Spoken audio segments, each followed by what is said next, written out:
So very good morning students. അപ്പം നമ്മളിന്ന് പുതിയ ചാപ്റ്റർ എടുക്കുന്നത്. ചാപ്റ്ററിൻ്റെ പേര് സഖി വേ മുത്സെ കഹക്കർ ജാത്തെ. സഖി എന്ന് വെച്ചാൽ ഫ്രണ്ടിനോട് പറയാണ് ഒരാൾ. വേ മുത്സെ കഹക്കർ ജാത്തെ, പോകുന്ന സമയത്ത് എന്നോടൊന്ന് പറഞ്ഞിട്ട് പോകാമായിരുന്നു. ഓക്കെ, അപ്പോൾ ഇത് എഴുതിയ ആരാണെന്ന് നോക്കാം. സഖി വേ മുത്സെ കഹക്കർ ജാത്തെ. ये किसने लिखा है? ये कविता हमारा राष्ट्र कवि मैथिली शरण गुप्त जी ने लिखा है. तो मैथिली शरण गुप्त जी ने लिखा है सखी वे मुझसे कहकर जाते.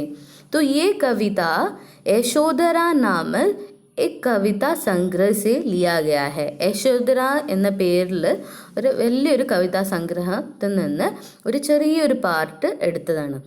എന്താണ് പാർട്ടിൻ്റെ പേര്? സഖി വേ മുദ്സെ കഹക്കർ ജാത്തെ.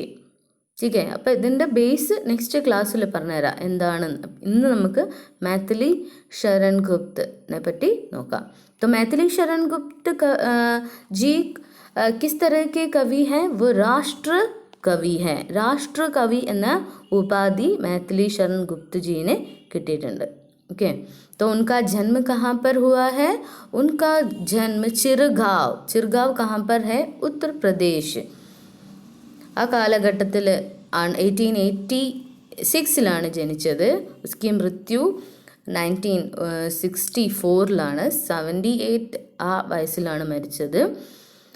क्या क्या थे? वे एक कवि थे, राजनेता थे, പൊളിറ്റിക്സിൽ പ്രവർത്തിച്ചിട്ടുണ്ട്. നാടകക്കാർ थे, നല്ലൊരു നാടകക്കാരനായിരുന്നു. അനുവാദക്, നല്ലൊരു ട്രാൻസ്ലേറ്ററും കൂടി ആയിരുന്നു. ഓക്കെ, ട്രാൻസ്ലേഷൻ ചെയ്തിട്ടുണ്ട്.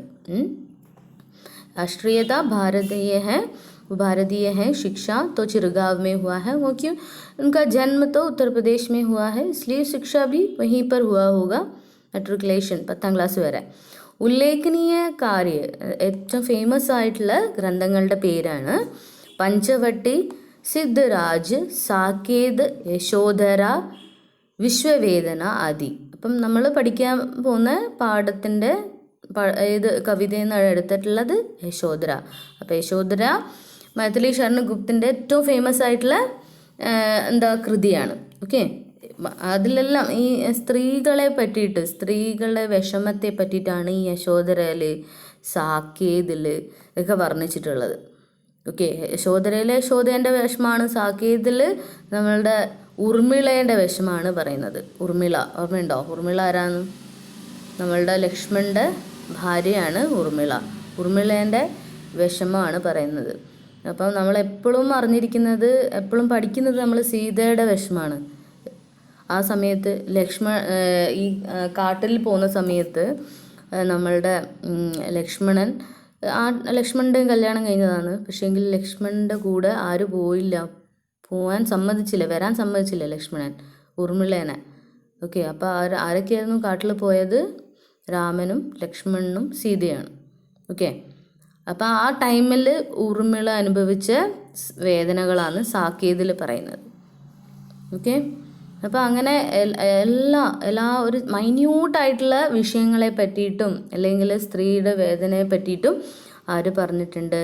നമ്മളുടെ मैथिली शरण गुप्त കവിതയിലൂടെയും കഥയിലൂടെയും ഒക്കെ അത് പ്രകടിപ്പിക്കാൻ ശ്രമിച്ചിട്ടുണ്ട്. उल्लेखनीय सम्मान, उन्हें बहुत सारे सम्मान तो मिले ही होंगे. बहुत प्रसिद्ध एक कवि होने के नाते ഹിന്ദുസ്ഥാൻ അക്കാദമി പുരസ്കാർ സാകേതിനാണ് കിട്ടിയത്. ഓക്കെ, അന്നേരത്തെ പൈസ ഉണ്ടോ? 1935 500 രൂപ. ശരി, സമ്മാനമല്ലേ അല്ലേ? मंगला प्रसाद पुरस्कार वो भी साकेत के लिए ही मिला है. मंगला प्रसाद पुरस्कार 1937 കിട്ടിയത്. സാഹിത്യ വാചസ്പതി, ആ പുരസ്കാരവും കിട്ടിയിട്ടുണ്ട്. സാഹിത്യ വാചസ്പതി എന്ന് പറഞ്ഞ പുരസ്കാരം 1946 കിട്ടിയിട്ടുണ്ട്. പത്മഭൂഷൺ സമ്മാൻ, ഏറ്റവും ഫേമസ് ആയിട്ട് ഏറ്റവും ശ്രേഷ്ഠമായ നമ്മൾ പറയുന്ന അവാർഡിൽ പറയുന്ന പത്മഭൂഷണാണ്. അതും കിട്ടിയിട്ടുണ്ട്. 1954 കിട്ടിയിട്ടുള്ളത്. അപ്പോൾ ഇത്രയൊക്കെ കാര്യങ്ങളാണ് നമുക്ക് ഒരു പാരഗ്രാഫ് എഴുതുന്ന സമയത്ത് अल्ल मैथिली शन कुछ एഴുതുമ്പം एഴുതേണ്ട കാര്യം शॉर्टली उनका जन्म कहाँ पर हुआ है, उनका जन्म उत्तर प्रदेश में हुआ है और वो एक कवि है, राजनेता है, नाटककार है और वह उनकी प्रमुख रचनाएं हैं पंचवटी, साकेत, यशोधरा, सिद्धराज और उन्हें बहुत सारे पुरस्कार भी मिले हैं, हिंदुस्तान अकादमी पुरस्कार, मंगला प्रसाद पुरस्कार और സാഹിത്യ വാചസ്പതി, പത്മഭൂഷൺ. ഇതൊക്കെ എഴുതിയിട്ടില്ലെങ്കിലും 2 പുരസ്കാരങ്ങളുടെ പേര് എഴുതുക. ഓക്കെ, ഏതിനാണ് കിട്ടിയത്? സാക്കേതിനാണ് കിട്ടിയത്. ഓക്കെ, ഇത്ര കാര്യങ്ങളാണ് നമ്മൾ ഫസ്റ്റ് കവിത എഴുതുന്ന സമയത്ത് ആദ്യത്തെ പാരഗ്രാഫിൽ എഴുതേണ്ടത്. ഓക്കെ, ഇനി ഒന്ന് ഡീറ്റെയിൽ ആയിട്ട് നമുക്ക് നോക്കാം. ഏതൊക്കെയാണ് മഹാകാവ്യങ്ങൾ? സാക്കേതു, യശോധരയാണ് മഹാകാവ്യം. യശോധരേൻ്റെ ഒരു ചെറിയ പാർട്ടാണ് നമ്മളിപ്പോൾ പഠിക്കാൻ പോകുന്നത്. ഖണ്ഡകാവ്യ, ചെറിയ ചെറിയ കാവ്യങ്ങൾ. മഹാകാവ്യ, ഖണ്ഡകാവ്യ അതിൽ ചെറുത്. ഖണ്ഡകാവ്യങ്ങളാണ് ഈ ഭാരത് ഭാരതി, പഞ്ചവട്ടി, ദ്വാപർ, ജയദ്രഥവധ്, നഹുൻഷ്, സിദ്ധരാജ്.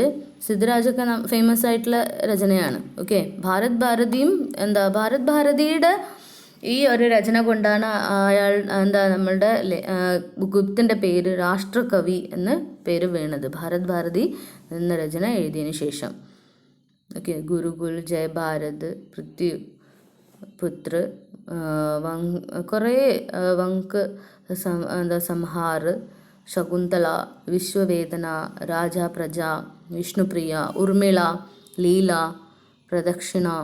ഓക്കെ, ഇഷ്ടം പോലെ ഖണ്ഡകാവ്യങ്ങളും എഴുതിയിട്ടുണ്ട്. അതേപോലെ നാടകങ്ങളും രംഗ് മേ ഭംഗ്, രാജാ പ്രജ, വനവൈഭവ്. ഓക്കെ, സ്വദേശ്, സംഗീത്. मैथिली शरण गुप्त की ഗ്രന്ഥാവലി അത് ചിലപ്പം 1 വേർഡിന് ചോദിക്കും, എത്ര ഗ്രന്ഥാവലി ഉണ്ട്. അപ്പം മൈഥിലി ശരൺ ഗുപ്തിൻ്റെ എല്ലാ രചനകളും കൂടിയിട്ട് ഒരു കളക്ഷൻ, വോളിയം എന്നെല്ലാം പറയില്ലേ, വോളിയം 1, വോളിയം 2, അതേപോലെ എത്ര വോളിയം ഉണ്ട് എന്നാണ് ചോദിക്കുന്നത്. കൃതിयों का संकलन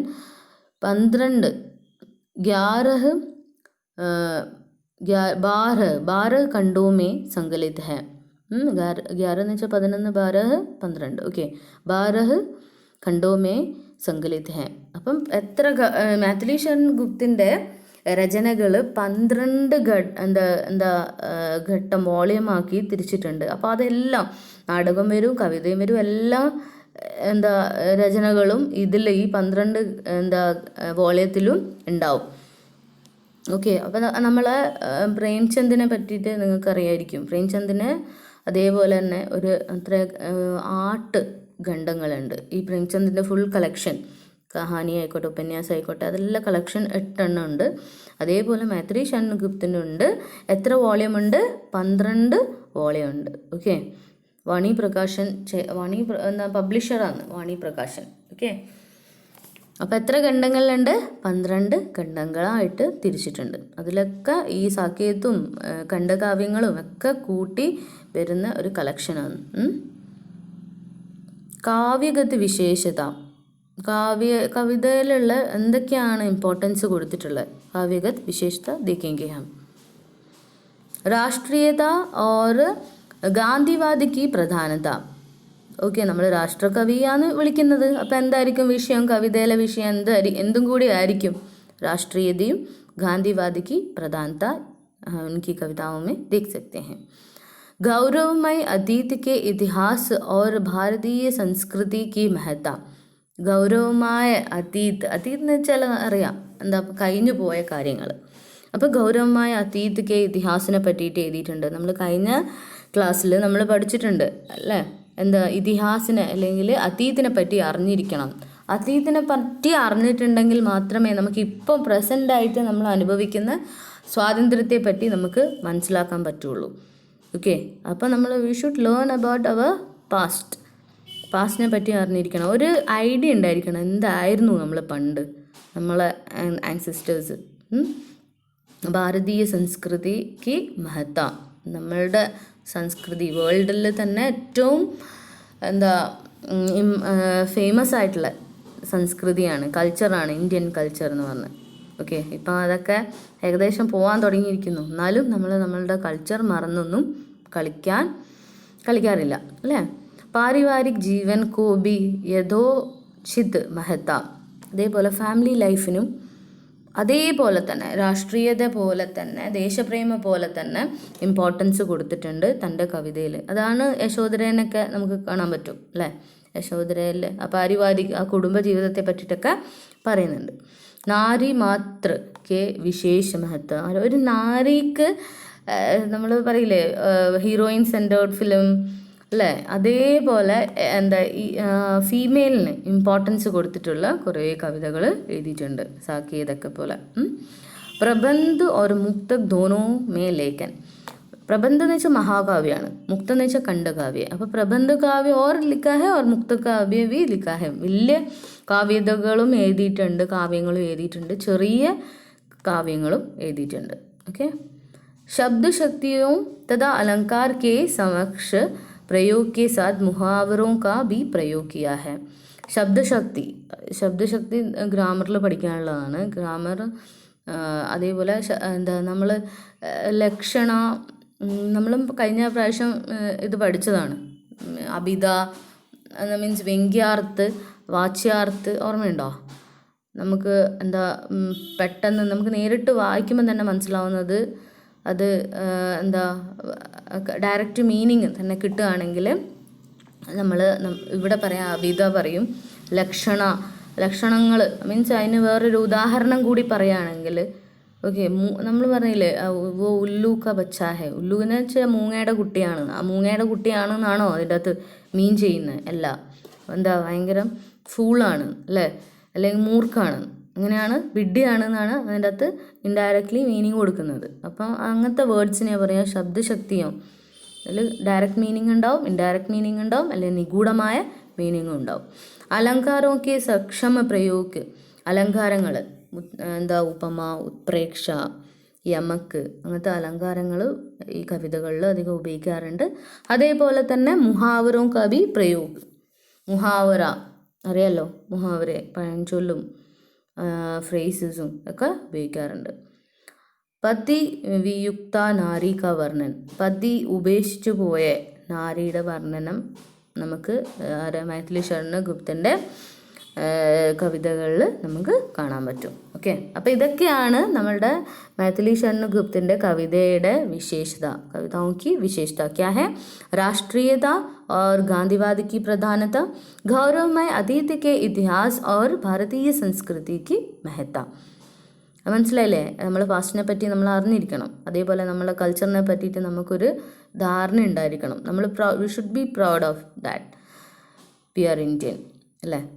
പാരിവാരിക് ജീവൻ കോ ബി യഥോചിത് മഹത്ത. ഫാമിലി ലൈഫിന് ഇമ്പോർട്ടൻസ് കൊടുത്തിട്ടുണ്ട്. നാരി മാത്രക്കോ വിശേഷ മഹത്വ. നാരിക്കും ഇമ്പോർട്ടൻസ് കൊടുത്തിട്ടുണ്ട്. 2 തരത്തിലുള്ള കാവ്യങ്ങളും എഴുതിയിട്ടുണ്ട്. ലോങ് പോയം, ഷോർട്ട് പോയം എന്ന് പറയും. പ്രബന്ധ് ഓർ മുക്ത കാവ്യ. ശബ്ദശക്തിയും അലങ്കാരവും അതിന് മനോഹാരിത കൂട്ടാൻ വേണ്ടിയിട്ട്, കാവ്യത്തിന് സൗന്ദര്യം കൂട്ടാൻ വേണ്ടിയിട്ടാണ് നമ്മൾ ശബ്ദശക്തി, അലങ്കാർ, മുഹാവരയൊക്കെ ഉപയോഗിക്കുന്നത്. പതി വിയുക്ത നാരി ക വർണ്ണൻ. പതി ഉപേക്ഷിച്ച നാരിയെ പറ്റിയിട്ടും വർണ്ണിച്ച് എഴുതിയിട്ടുണ്ട്. ഓക്കെ. അപ്പം ഒരു ചെറിയ ഷോർട്ട് ഇത് നിങ്ങൾ നോട്ടിൽ എഴുതിയെടുക്കുക. ഹിന്ദി സാഹിത്യത്തെ തന്നെ എന്താ ബുലന്ദിയോ എന്ന് വെച്ചാൽ ഒരു സ്ഥാനത്തെത്തിക്കാൻ तक पहुँचाने में कई सारे कवियों और लेखकों ने अपना योगदान दिया है.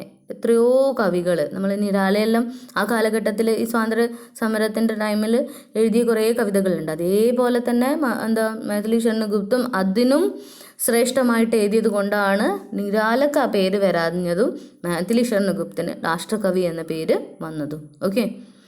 അപ്പം അതിൽ ഹിന്ദി സാഹിത്യത്തിനെ ഒരു ഹൈ സ്റ്റേജിൽ എത്തിക്കാൻ ഒരു കാരണക്കാരനാണ് ആര്? കവി നമ്മളുടെ മൈഥിലി ശരൺ ഗുപ്ത്. സാരെ കവിയോ ഓർ ലേഖക്കോ നെ അപ്നാ യോഗ്ദാൻ ദിയാ ഹെ. എല്ലാ കവികളും തൻ്റെ കഴിവ് തെളിയിച്ചിട്ടുണ്ട്. അതിലേറ്റവും ശ്രേഷ്ഠരായ ഒരു കവിയാണ് മൈഥിലി ശരൺ ഗുപ്ത്.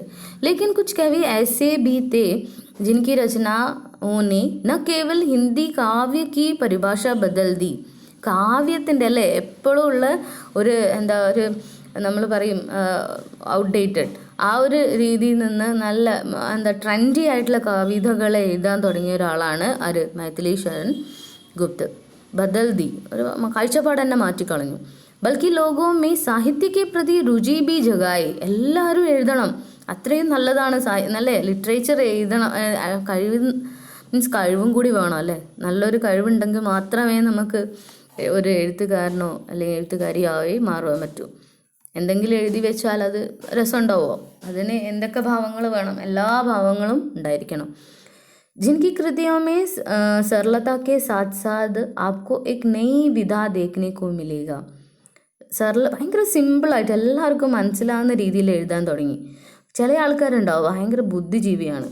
അവർ വലിയ കട്ടയുള്ള വേർഡ്സൊക്കെ ഉപയോഗിക്കും. എന്നിട്ടോ നമുക്കാർക്കും വായിക്കാനും മനസ്സിലായി. സംഭവമായിരിക്കും, പക്ഷേ എങ്കിൽ അത് സാധാരണക്കാർക്കും വായിക്കാൻ പറ്റാത്തൊരു രീതിയിലായിരിക്കും എഴുതുക. പക്ഷേ മൈഥിലി ശരൺ ഗുപ്തൻ്റെ രചനകൾ എല്ലാം സിമ്പിൾ, ഈസി ആയിരുന്നു. വായിച്ചാൽ എല്ലാവർക്കും ആ കാലഘട്ടങ്ങളിൽ സ്വാതന്ത്ര്യ സമയത്ത് എല്ലാവർക്കും മനസ്സിലാവുന്ന രീതിയിൽ എഴുതിയാലല്ലേ സാധാരണ പോലത്തെ ആൾക്കാർക്ക് മനസ്സിലാവും. ഓക്കെ, അപ്പം ആൾക്കാരുടെ മനസ്സറിഞ്ഞിട്ട് എഴുതിയ ഒരാളാണ് मैथिली शरण गुप्त. राष्ट्र प्रेम, राष्ट्रीय एकता और राष्ट्र रक्षा का अद्भुत उदाहरण उनको आपको गुप्त जी की कविताओं में देखने को मिलता है. ഏതൊക്കെയാണ് നമുക്കറിയാം. രാഷ്ട്രകവിയായതുകൊണ്ട് രാഷ്ട്രപ്രേം, ദേശപ്രേമം ഉണ്ടാവും. രാഷ്ട്രീയ ഏകത, ഒരു ഏകത യൂണിറ്റി ഉണ്ടാക്കണം എന്ന് പറയുന്നൊരു ആളാണ്. ഓ രാഷ്ട്രരക്ഷ, രാഷ്ട്രത്തിന് വേണ്ടി എന്ത് വേണ്ടിക്കലും നമുക്ക് ചെയ്യാൻ നമ്മൾ റെഡിയാണെന്ന് പറയുന്ന കുറേ കവിതകളും ഉണ്ട്. നമ്മൾ ഭാരത് ഭാരതി, ജയപ്രദ് വധ്, അങ്ങനത്തെ പഞ്ചവട്ടി, അങ്ങനെ കുറേ കവിതകൾ എഴുതിയിട്ടുണ്ട്. ഈ എന്നാ പറയുക, രാഷ്ട്രത്തിന് വേണ്ടി ഉണർത്താൻ അല്ലെങ്കിൽ അതിനു വേണ്ടി എഴുതിയ കവിതകൾ. ഓക്കെ, ഇസി യോഗദാൻ കെ ലിയെ ഹിന്ദി സാഹിത്യനെ ഉനെ ഇത്രയൊക്കെ ചെയ്തത് കൊണ്ടാണ്, അല്ലാണ്ട് വെറുതെ കൊടുത്തതൊന്നുമല്ല രാഷ്ട്രകവി എന്ന പേര്. ഇത്രയൊക്കെ ചെയ്തുകൊണ്ട് യൂണിറ്റിക്ക് വേണ്ടി പരിശ്രമിച്ചിട്ടുണ്ട്, രാഷ്ട്രരക്ഷയ്ക്ക് വേണ്ടിയിട്ട് തൻ്റെ കവിതയിലൂടെ ശ്രമിച്ചിട്ടുണ്ട്, ദേശപ്രേമിൻ്റെ ഭാവം പ്രചരിപ്പിച്ചിട്ടുണ്ട്. അതുകൊണ്ടൊക്കെയാണ് ആർക്ക് മൈഥിലി ശരൺ ഗുപ്തന് രാഷ്ട്രകവി എന്ന ഉപാധി കിട്ടിയിട്ടുള്ളത്. ആ ഉപാധി ആരാ കൊടുത്തത്? ഈ ഉപാധി ഉനെ രാഷ്ട്രപിത മഹാത്മാഗാന്ധി ने दी थी. ചിലപ്പം ചോദിക്കാം, രാഷ്ട്രപതി ने അല്ലെങ്കിൽ राष्ट्रकवि की उपाधि किसने दी? मैथिली शरण गुप्त को राष्ट्रकवि की उपाधि किसने दी है? राष्ट्रपिता महात्मा गांधी ने दिया है. ഓക്കെ, അപ്പം അതൊക്കെ ചോദിക്കും. പിന്നെ ഭാരത് ഭാരതി സേ മില രാഷ്ട്രകവി കാ സമ്മാൻ. ഭാരത് ഭാരതിന് നമ്മൾ അത് അങ്ങനെയാണ് ഫേമസ് ആയത്. ഓക്കെ, ഭാരത് ഭാരതി എന്ന് പറഞ്ഞാൽ എന്താണ്? രചനയുടെ പേരാണ്. രാഷ്ട്രകവി എന്ന പേര് കിട്ടിയത് ഈ ഒരു രചന കൊണ്ടാണ്. गुप्त जी की रचनाओं में देश प्रेम, एकता और त्याग आपको अच्छी तरीके से दिखाई देते हैं. ഇതൊക്കെ ഈ ഗുണങ്ങളൊക്കെ നമുക്ക് ഗുപ്തജിയുടെ രചനകളിൽ കാണാൻ പറ്റും. ഭാരത് ഭാരതി രചന की सफलता के बाद ही 1930 में महात्मा गांधी ने എപ്പോഴാണ് കൊടുത്തത്? 1930 महात्मा गांधी ने उन्हें राष्ट्र कवि की उपाधि दी. ठीक है, भारत भारती में उन्होंने भारत के इतिहास और राष्ट्रीयता के गौरव का बखान तो किया है, लेकिन ये रचना समाज में फैली तमाम कुरीति എന്ന് വെച്ചാൽ ക്രൂരതകൾ पर एक प्रहार बीती. ഏത് രചനയാണ്? ഭാരത് ഭാരതിനെ പറ്റിയിട്ടാണ് പറയുന്നത്. ഓക്കെ, സൊസൈറ്റിയിൽ ആ കാലഘട്ടത്തിൽ ഉണ്ടായ കുരുതി എന്ന് വെച്ചാൽ ക്രൂരതകളെ പറ്റിയിട്ട് ഒരു പ്രഹാർ എന്ന് വെച്ചാൽ പ്രഹരിക്കുന്ന പോലെയുള്ളൊരു കവിതയാണ് അല്ലേ. നല്ലൊരു അടി കിട്ടുന്ന പോലത്തെ ഒരു കവിതയാണ്, അല്ലെങ്കിൽ ബ്രിട്ടീഷുകാർക്കെതിരെയുള്ളൊരു കവിതയാണ് ഭാരത് ഭാരതിയിൽ വിഷയം. ധർമ്മ കെ നാം പർ ഹോനെ വാലെ ഭേദ്ഭാവ്. നമ്മൾ ഇന്ത്യയിൽ തന്നെ, ബ്രിട്ടീഷുകാർ വരുന്നതിന് മുമ്പ് തന്നെ ഇന്ത്യയിൽ തന്നെ ഈ ധർമ്മത്തിൻ്റെ പേരിൽ കുറേ മതഭേദം ഉണ്ടായിരുന്നു. ഭേദഭാവം എന്ന് വെച്ചാൽ ഇവർ ഈ ഉച്ചജാതി ഓർ നീച്ച് ജാതി ഡിഫറൻസ് കാണിക്കുക, അല്ലെങ്കിൽ പൈസക്കാർ പാവപ്പെട്ടവരെന്ന് പറയുന്ന ഒരു വ്യത്യാസം കാണിക്കുക, അല്ലെങ്കിൽ ഈ കളറിൻ്റെ ബേസിൽ അങ്ങനെയൊക്കെ ആ കാലഘട്ടത്തിൽ ഉണ്ടായിരുന്നു. ബ്രിട്ടീഷുകാർ വേറെ റീസണാണ്. ഈ കാലഘട്ടത്തിൽ ഇന്നേ ഒരു ബ്രാഹ്മണന്മാർ വലിയ സംഭവമാണെന്ന് പറയാം. ओके, बेद बार पर उन्होंने अपने लेखन से ऐसी चोट मारी कि एक क्रांति सी आ गई. ഈ ഒരു ലേഖനം കൊണ്ട് ഒരു പുതിയൊരു വിപ്ലവം തന്നെ കൊണ്ടുവരാൻ ശ്രമിച്ചിട്ടുണ്ട്. 59 വർഷവും മേ ഗുപ്ത ജീനെ ഹിന്ദി കോ ലഗ്ഭഗ് എത്ര എഴുതിയിട്ടുണ്ട്, എത്ര രചനകൾ നമ്മളെ മാത്തമാറ്റീഷ്യൻ ഗുപ്ത എഴുതിയിട്ടുണ്ട്? 74 രചനയും दी. 59 വർഷം കൊണ്ട് എത്ര രചനകൾ എഴുതി? 74 രചനകൾ എഴുതി. ജിൻമേ ദോ മഹാകാവ്യ ഹേ. ഏതൊക്കെയാ മഹാകാവ്യ? ഓർമ്മയുണ്ടോ? നമ്മൾ ആദ്യം നോക്കിയേ യശോധരയും സാക്കേതും. യശോധര ഓർ സാക്കേത് ഹേ മഹാകാവ്യ. ബാക്കി 17 ഗീതി കാവ്യാണ്, ഒരു പാട്ട് പോലത്തെ കാവ്യങ്ങൾ. പിന്നെ നമ്മൾ 20 കണ്ടിട്ടുണ്ടായിരുന്നു.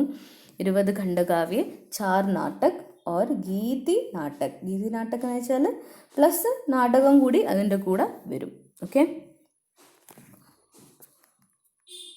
ഇപ്പം എത്ര രചനകൾ എഴുതിയിട്ടുണ്ട്? 74 രചനകൾ. എത്ര ഏജിൻ്റെ ഉള്ളിൽ, എത്ര വർഷത്തിൻ്റെ ഉള്ളിൽ? 59 വർഷത്തിൻ്റെ ഉള്ളിൽ 74 രചനകൾ എഴുതിയിട്ടുണ്ട്. അതിൽ 2 മഹാകാവ്യങ്ങളും 17 ഗീതികാവ്യങ്ങളും 20 ഖണ്ഡകാവ്യങ്ങളും 4 നാടകങ്ങളും गीत नाट्य शामिल है.